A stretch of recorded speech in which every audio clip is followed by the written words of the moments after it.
Hello friends, आज हम article 13 of the Indian constitution के बारे में डिस्कस करेंगे। Article 13 of the constitution majorly दो पार्ट में डिवाइडेड है। एक तो प्री कॉन्स्टिट्यूशन के पार्ट में, एक दूसरा पोस्ट कॉन्स्टिट्यूशन के पार्ट में। 13 क्लॉज 1 कहता है कि कॉन्स्टिट्यूशन से पहले जितने भी कानून थे, कॉन्स्टिट्यूशन लागू होने के बाद वो अगर कानून पार्ट 3 ऑफ द कॉन्स्टिट्यूशन से, अगर पार्ट 3 ऑफ द कॉन्स्टिट्यूशन को अगर अब्रिज करते हैं, पार्ट 3 ऑफ द कॉन्स्टिट्यूशन जिसमें फंडामेंटल राइट्स दिए गए हैं, उनको अगर किसी प्रकार की क्षति हानि पहुंचाते हैं, उनको नुकसान करते हैं, तो वो सारे वॉइड माने जाएंगे। 13(2) कहता है कि अगर कॉन्स्टिट्यूशन लागू होने के बाद पार्लियामेंट या स्टेट लेजिस्लेचर कोई भी ऐसा कानून बनाता है जो part 3 of the Indian constitution यानी फंडामेंटल राइट्स को अब्रिज करता है, उसको छीनने का प्रयास करता है, तो ऐसे कानून भी वॉइड करार कर दिए जाएंगे। तो ये दो पार्ट में आर्टिकल 13 हमारा बेसिकली डिवाइडेड है। तो इससे जुडिशियल रिव्यू का एक कॉन्सेप्ट निकल के आता है। अगर मान लीजिए पार्ट 3 ऑफ द कॉन्स्टिट्यूशन को कोई एक्ट अगर अब्रिज करता है या उसको हमारे फंडामेंटल राइट्स को छीनने का कोई एक्ट बनाया जाता है पार्लियामेंट में, तो उसको लेके हम कहाँ जाएंगे कि हमारे फंडामेंटल राइट्स अब्रिज हो रहे हैं। तो इसकी व्यवस्था आर्टिकल 32 में सुप्रीम कोर्ट को पावर दी गई है और आर्टिकल 226 के अंदर हाई कोर्ट्स को पावर दी गई है कि वो जुडिशियल रिव्यू करें एक्ट्स का। क्या वो कानून जो पार्लियामेंट ने बनाए हैं वो कॉन्स्टिट्यूशन के मुताबिक हैं, कॉन्स्टिट्यूशन के स्ट्रक्चर के अकॉर्डिंग हैं, कॉन्स्टिट्यूशन जो मूल है भारत के कानूनों का, क्या उसके अकॉर्डिंग वे सारे एक्ट्स हैं या नहीं है। इसकी पावर सुप्रीम कोर्ट और हाई कोर्ट को रेस्पेक्टिवली दी गई है आर्टिकल 32 और आर्टिकल 226 के अंदर। तो जुडिशियल रिव्यू का एक कॉन्सेप्ट पार्ट 3 देता है, आर्टिकल 13 देता है।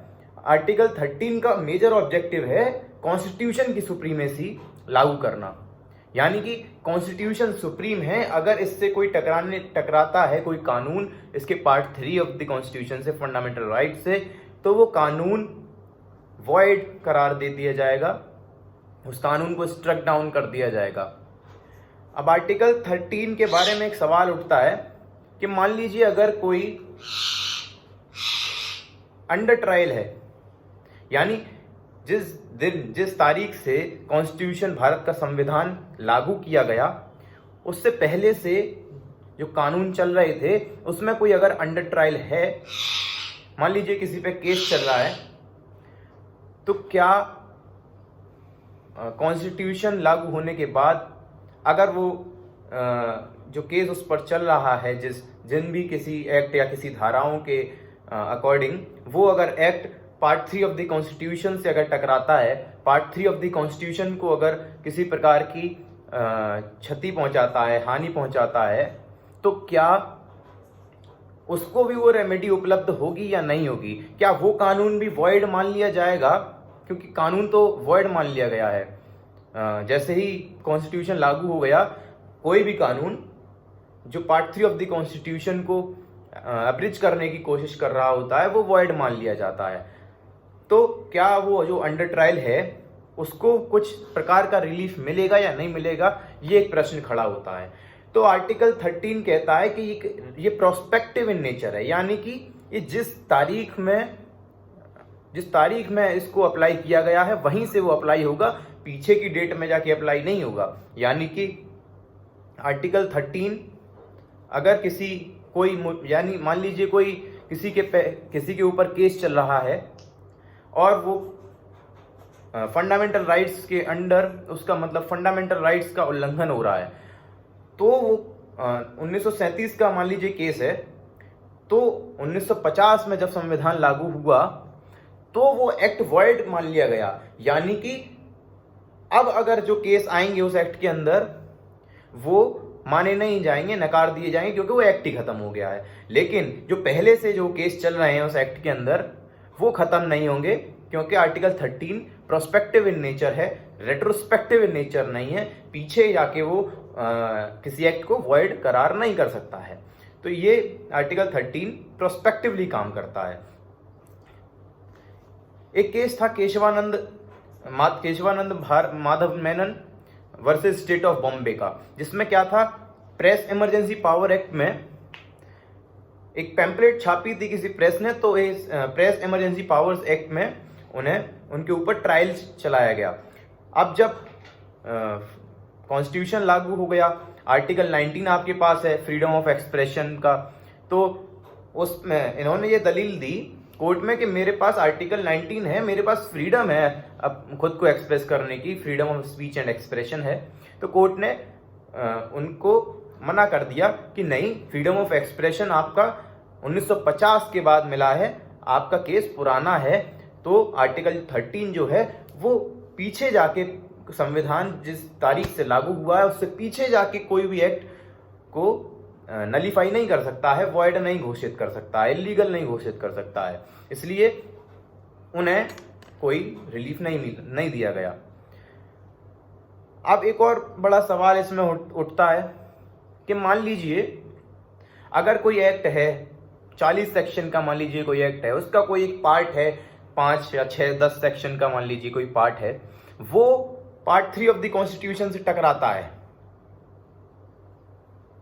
यानी पार्ट 3 ऑफ द कॉन्स्टिट्यूशन में मेरे फंडामेंटल राइट्स को अब्रिज करता है, फंडामेंटल राइट्स को छीनने का प्रयास करता है, तो क्या पूरा का पूरा एक्ट हमारा वॉइड घोषित किया जाएगा?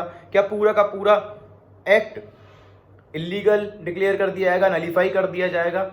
या फिर वही जो 5 या 10 सेक्शन जो फंडामेंटल राइट्स को अब्रिज करते हैं, वो सेक्शन वॉइड कर दिए जाएंगे, नलीफाई कर दिए जाएंगे और एक्ट ऐसा ही बना रहेगा? तो इसका सॉल्यूशन देने के लिए डॉक्ट्रिन ऑफ सेवरेबिलिटी दी गई।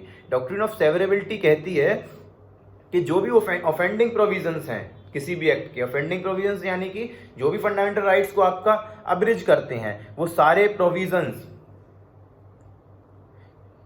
प्रोविजंस। अब देखिए एक और बात यहाँ पे गौर करने की है, आर्टिकल 13 टर्म इस्तेमाल करता है to the extent of such inconsistency be void, यानी कि उस हद तक वो कानून वॉइड हैं जिस हद तक वो पार्ट 3 का उल्लंघन करते हैं। यानी कि अगर पार्ट 3 का कुछ सेक्शन उल्लंघन नहीं कर रहे हैं तो वॉइड नहीं है, उसी हद तक वो वॉइड रहेगा। मान लीजिए 40 सेक्शन में से 10 सेक्शन अगर उल्लंघन कर रहे हैं पार्ट 3 ऑफ द कॉन्स्टिट्यूशन का, तो वो 10 सेक्शन ही वॉइड माने जाएंगे, to the extent of such inconsistency be void. ये बेयर टेक्स्ट की लैंग्वेज जो है वो पढ़ना, वो समझना काफी इंपॉर्टेंट है। To the extent of such inconsistency be void, तो सिर्फ वो 10 सेक्शन ही सेपरेट करके, डॉक्ट्रिन ऑफ सेवरेबिलिटी से भी आप समझ सकते हैं, सेवरेबिलिटी मतलब सेपरेट करके वो 10 सेक्शन 40 में से वही केवल वॉइड किए जाएंगे, बाकी एक्ट ऐसा का ऐसा रह सकता है। ठीक है, पूरे स्टैट्यूट को आपको अनकॉन्स्टिट्यूशनल या वॉइड या नलीफाई करने की जरूरत नहीं है। State of Bombay versus Balsara में भी इसी इश्यू को लिया गया, तो उसमें कहा गया provisions which have been declared as void do not affect the entire statute, therefore there is no necessity for declaring the statute as invalid. तो कहता है state of Bombay versus Balsara में ये कहा गया कि जो प्रोविजंस जो वॉइड डिक्लेयर किए गए हैं वो पूरे एक्ट को अफेक्ट नहीं करते हैं, और इसीलिए इसकी कोई जरूरत नहीं है कि पूरा का पूरा स्टैट्यूट, पूरा का पूरा एक्ट आपका इनवैलिड घोषित किया जाए। लेकिन इसमें एक एक्सेप्शन है, अगर वो जो 10, मान लीजिए जो 40 में से हम 10 सेक्शंस की बात कर रहे थे, अगर वो 10 सेक्शंस इस तरीके से मिक्सअप हैं उन 40 सेक्शंस में, पूरे के पूरे एक्ट में, कि अगर वो 10 सेक्शंस निकालिए जाएं तो पूरा एसेंस ही उस एक्ट का खराब हो जाएगा। वो एक्ट सेल्फ सस्टेनेबल नहीं होगा, सस्टेन नहीं कर पाएगा उन 10 सेक्शंस के बिना।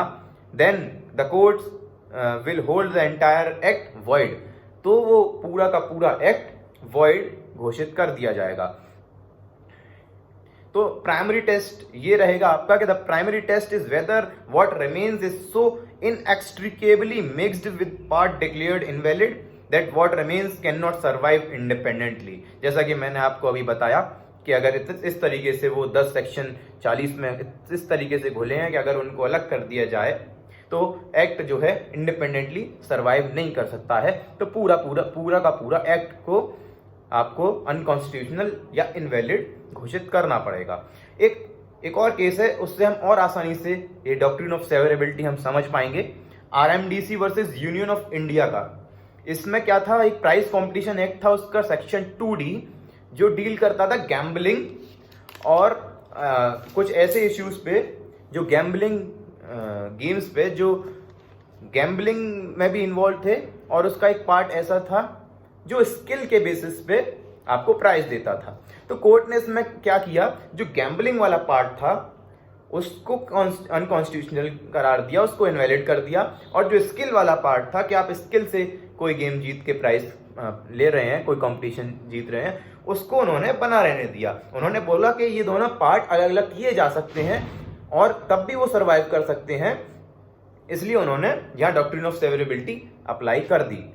तो एक और टेस्ट है जिसे यूज कर सकते हैं कि लेजिस्लेचर की क्या मंशा थी। लेजिस्लेचर के जब वो लेजिस्लेशन पास कर रहे थे, वो कानून, वो एक्ट बना रहे थे, तो उनके दिमाग में क्या मंशा थी। अगर ऐसी मंशा थी कि ये जो कानून हम वॉइड डिक्लेयर कर रहे हैं, इनके बिना वो कानून बनाते ही नहीं, अगर उनका मेन मोटिव ही ये कानून बनाना था जो वॉइड डिक्लेयर किए जाने हैं, तो और जो बचा हुआ है वॉइड डिक्लेयर करने के बाद जो बचे हुए सेक्शंस हैं, वो अगर स्टैट्यूट बुक में, वो अगर उस एक्ट में बिना ऑल्टरेशन किए, बिना कोई फेरबदल किए अगर नहीं रह पाते हैं, तो पूरा का पूरा एक्ट आपको वॉइड डिक्लेयर करना पड़ेगा। डॉक्ट्रिन ऑफ सेवरेबिलिटी इतनी सी है, और डॉक्ट्रिन ऑफ सेवरेबिलिटी को हम सेवरेबिलिटी से ही समझ सकते हैं कि सेवरेबिलिटी यानी अलग अलग करके देखना। जो चीजें अलग की जा सकती हैं, जो कानून अलग किए जा सकते हैं, जो पार्ट 3 से इनकॉन्सिस्टेंट हैं,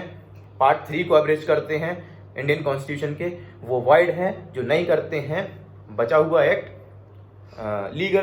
लीगल ही रहेगा। लेकिन अगर पार्ट 3 जो वॉइड सेक्शन है वो एक्ट में इस तरह मिले हुए हैं कि वही एसेंस है उस एक्ट का, तो पूरा का पूरा एक्ट जो है इनवैलिड या अनकॉन्स्टिट्यूशनल घोषित करना पड़ेगा। अब एक और मजेदार सवाल इसमें उठता है कि मान लीजिए कोई एक्ट था पुराना, 1950 से पहले का, 1950 में हमारा भारत का संविधान लागू हुआ, तो 1950 से पहले का कोई एक्ट था, और वो पार्ट 3 ऑफ द, जब संविधान लागू हुआ तो पार्ट 3 ऑफ द कॉन्स्टिट्यूशन या फंडामेंटल राइट को हमारे किसी को अब्रेज कर रहा था, उसका उल्लंघन कर रहा था। लेकिन बाद में पार्लियामेंट ने उसी फंडामेंटल राइट को, जिसको वो अब्रेज कर रहा था, जिस फंडामेंटल राइट को का वो उल्लंघन कर रहा था, उसमें एक अमेंडमेंट ला दिया, कॉन्स्टिट्यूशनल अमेंडमेंट ला दिया। तो क्या वो जो पुराना वाला एक्ट था वो रिवाइव हो जाएगा? क्या वो फिर से लागू हो पाएगा? अगर वो फंडामेंटल राइट ही नहीं बचा जिसको वो अब्रेज कर रहा था, तो आर्टिकल 13 यहाँ अप्लाई नहीं होगा, तो क्या वो फिर से ऑपरेट करने लगेगा? तो इसका आंसर डॉक्ट्रिन ऑफ इक्लिप्स देती है। डॉक्ट्रिन ऑफ इक्लिप्स एक प्रिंसिपल पे बेस्ड है। डॉक्ट्रिन ऑफ इक्लिप्स कहती है ये जो एक्ट पहले के थे और कॉन्स्टिट्यूशन के आने के बाद पार्ट 3 से जो इनकंसिस्टेंट थे वो वॉइड हो गए, लेकिन वो वॉइड एब इनिशियो नहीं हुए। वॉइड एब इनिशियो का मतलब जब वो थे शुरुआत में, मतलब उनके ओरिजिन से वो वॉइड नहीं हुए, वो जब 1950 में कॉन्स्टिट्यूशन आया उसके बाद वॉइड हुए हैं, लेकिन वॉइड एब इनिशियो नहीं है, यानी कि अनएनफोर्सिएबल हो गए हैं। कॉन्स्टिट्यूशन के आने के बाद वो एनफोर्स नहीं किए जा सकते हैं क्योंकि पार्ट 3 से इनकॉन्सिस्टेंट हैं, लेकिन वॉइड एब इनिशियो नहीं है, उनके ओरिजिन से ही वो वॉइड नहीं है, ओवरशैडो किए गए हैं वो फंडामेंटल राइट से, यानी कि वो दब गए हैं, एनफोर्सिएबल नहीं है। फंडामेंटल राइट्स उसके ऊपर आ गया है और वो एक्ट नीचे छुप गया है, एनफोर्सेबल नहीं है, लेकिन वो मरा हुआ नहीं है। और अगर वो फंडामेंटल राइट के बाद इक्लिप्स का मतलब भी यही होता है। इक्लिप्स आप जानते होंगे, सोलर इक्लिप्स, लूनर इक्लिप्स भी ऐसे ही पढ़ते हैं, छाया पड़ती है उसकी और तब वो इक्लिप्स माना जाता है। यही इक्लिप्स इसी टर्म से आप याद रखिएगा कि फंडामेंटल राइट्स की छाया पुराने एक्ट्स पे पड़ी और वो अनएनफोर्सेबल हो गए, अनएनफोर्सिबल हो गए, और बाद में अगर कोई उस फंडामेंटल राइट में कोई स्टेट अमेंडमेंट लेके आता है, ये इसका एक केस है, तो वो वापस ऑपरेट हो जाएंगे। डॉक्ट्रिन ऑफ इक्लिप्स इतना कहता है। इसका केस है एक कि Bhikaji versus state of Madhya Pradesh. तो इसमें क्या था, आप नोट कर लीजिए, Bhikaji versus state of Madhya Pradesh. इसमें गवर्नमेंट ने एक मोनोपॉली थी गवर्नमेंट की कि हाँ ये बिजनेस केवल हम ही करेंगे और कोई नहीं करेगा। फिर जब इंडियन कॉन्स्टिट्यूशन आया तो आर्टिकल 19 में हमें अपने अपने बिजनेस प्रोफेस करने की आज़ादी मिली, तो उसमें उसके बाद ये एक्ट जो है दब गया, इक्लिप्स में आ गया, शेडो में आ गया।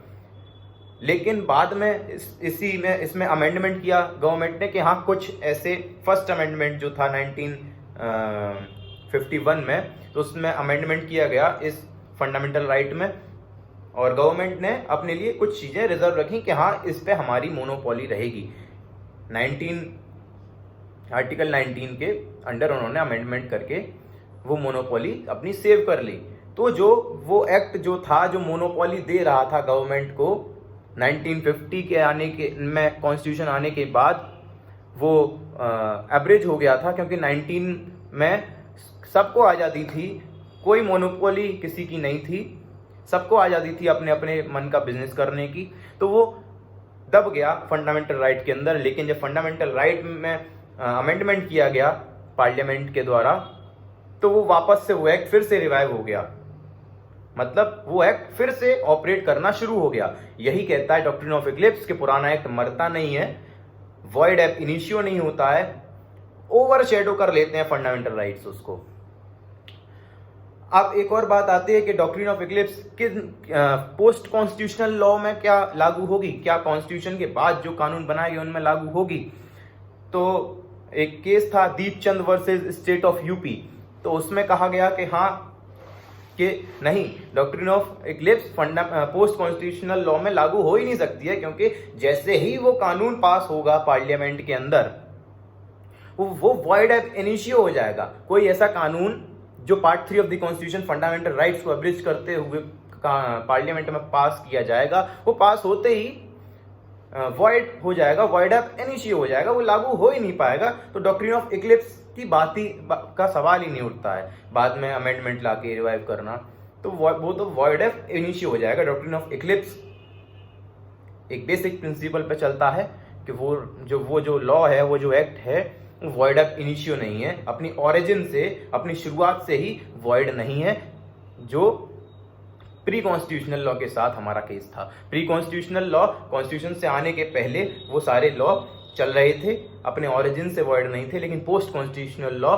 जैसे ही वो पास होता है पार्लियामेंट में, पार्ट 3 से इनकंसिस्टेंट है, तो वॉइड एब इनिशियो हो जाएगा। इसलिए फंडामेंटल स्टेट ऑफ ये doctrine of eclipse post constitutional law पे अप्लाई नहीं होगा, ऐसा Deepchand versus state of UP में कहा गया। लेकिन फिर एक और केस आया, state of Gujarat versus Ambika mills. इसमें सुप्रीम कोर्ट ने अपना व्यू थोड़ा मॉडिफाई किया। इसमें कहा कि a post constitutional law which takes away or abridges the right conferred by article 19 will be operative as regards to non citizens because fundamental rights are not available to non citizens. मतलब उन्होंने कहा कि post constitutional law अगर आएगा तो कोई ऐसा post constitutional law आएगा जो फंडामेंटल राइट्स को अब्रिज कर रहा होगा, वो केवल और केवल नॉन सिटीजन्स के लिए अप्लाई